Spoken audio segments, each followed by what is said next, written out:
Hey, folks, here we go. KennyWhiteSports.com. Brian Blessing, Kenny White. Buddy, you ready? Football's here. Let's have at it. The NFC East. Let's start with the favorite, the Cowboys, plus $1.40 to win the NFC East, Kenny. They were 6-10 last year straight up, 5-11 against the spread. We're looking at a season win total, 9.5, under $1.30. You like this team a lot, don't you? Yeah, I do, and it's a team I liked a lot last year, Brian. I thought they had a lot of talent. I thought McCarthy would be maybe a breath of fresh air coming in, would open up the offense. But, hey, you lose a starting quarterback like Dak Prescott, it's a big drop-off. They finished the season last year with a rating of 96.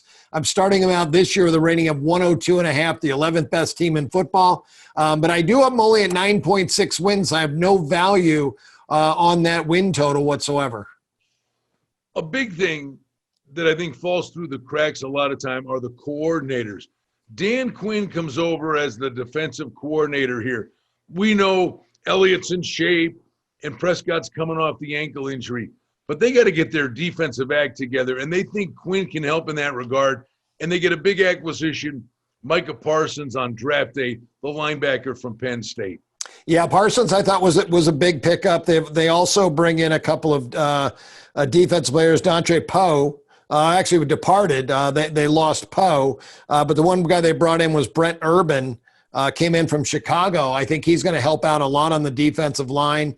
Maybe one of their better acquisitions was on the special teams. Brian Anger, the punter from Houston, comes over to the Cowboys. I think that'll be a big plus for field position. I love when you dive deep and you go into special teams. One thing about this Cowboys team, they got a lot of skill and they got a lot of talent. Health is the big bugaboo for these guys.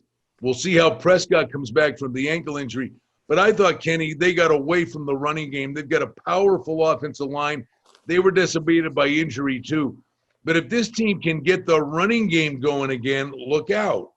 Yeah, it's Ezekiel Elliott. Who wouldn't want to run the football with him? But, it just seems like the Cowboys' game plan is to throw the football. We know that this day and age, passing the football, it's a passing game, but it's proven out year after year. Teams that run the football the most are the ones at the top of the standings and the ones that make the playoffs.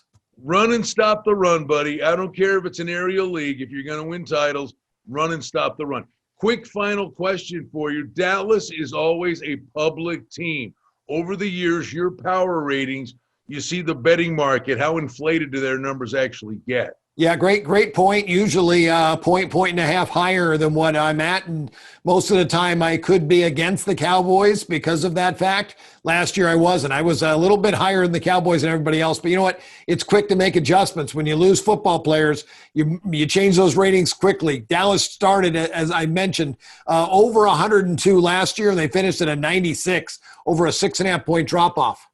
All right, there you have it. A preview for the Dallas Cowboys right here at KennyWhiteSports.com.